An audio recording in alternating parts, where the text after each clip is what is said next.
What's up, this is your girl Chanel Laurent, and today I am reviewing August Alsina's Testimony. Now this is his debut album. You guys may know him from Man I Love This, Man I Love This, What You Know About Love, What Love Know About You, When I think my love is true, Sorry, I used to hate that song, but then that Trinidad James, I don't know if that's the remix or the official song, but anyway, Trinidad James made me like that song.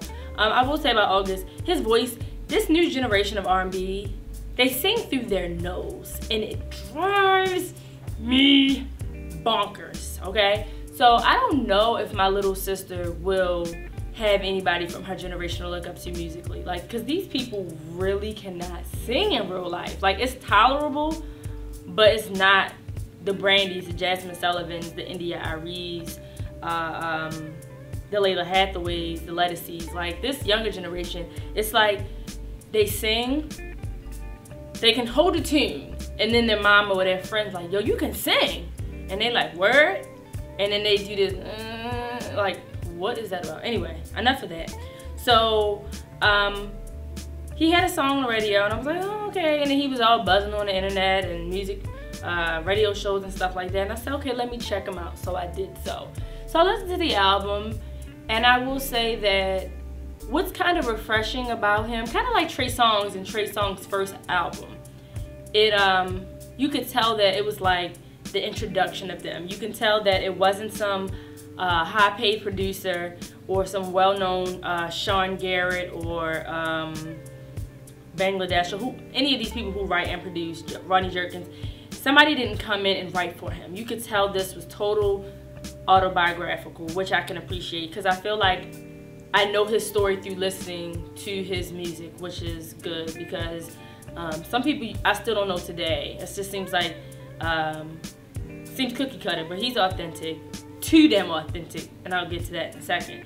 But the songs that I like on this album, right here, Mama. He has a weird relationship with his mom. He just did an interview about how his mom's husband or boyfriend is addicted to drugs, so he moved out of the house early on to kind of escape that because it was too much for him, and his brother died at an early age. So he grew up in New Orleans. In New Orleans, people always say that you won't make it to the age of 25. So he left early to try to pursue his musical career.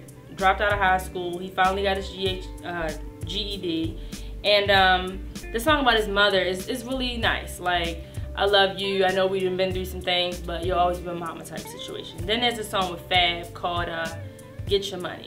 That's his latest single. He just did a music video for that. That's pretty cool.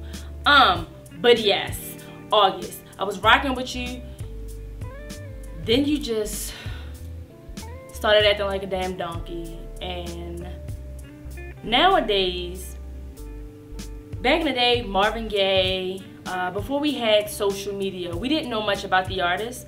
We just knew that they could sing. We might have known that they had a husband, but we didn't know about their children, their mothers, their spouses, their what they ate for breakfast. Now we know too much, and sometimes artists can be too raw and too honest, and I think that's August's problem. He wants to be known for a real ass nigga, and sometimes that can bite you in the ass, and I feel like that's what's happening to him right now.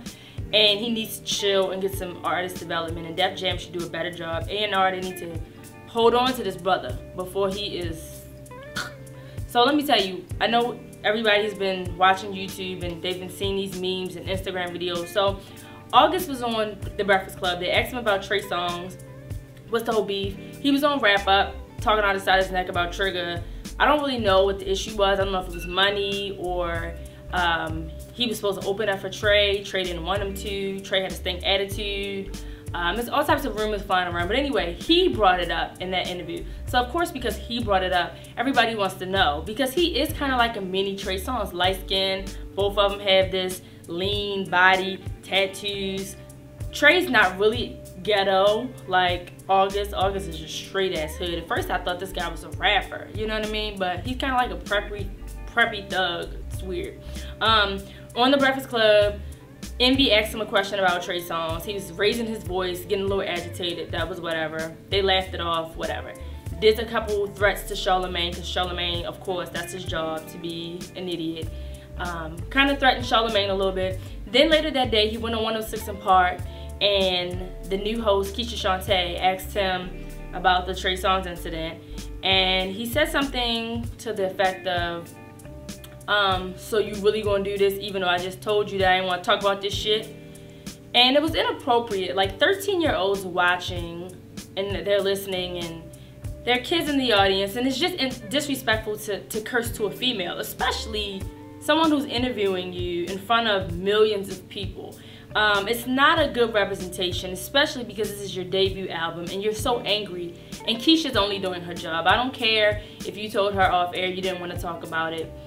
You should have been a class act and simply said, I'm not here to talk about rumors, I'm here to promote my album. Testimonies in store April 15th, and that would have cleared it up. She is doing her job. She not only, like, Bow Wow and Keisha Shantae, they don't make up the questions. I don't know if you guys realize that. They don't make up their questions. They have producers and writers for that. So there's someone in her inner ears, and she's reading from a teleprompter.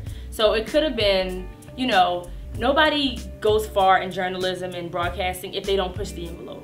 So if they didn't ask the questions that everybody wanted to know, people will be mad with them. They have a job. They have to please the fans. So I just think that was very distasteful that he did that.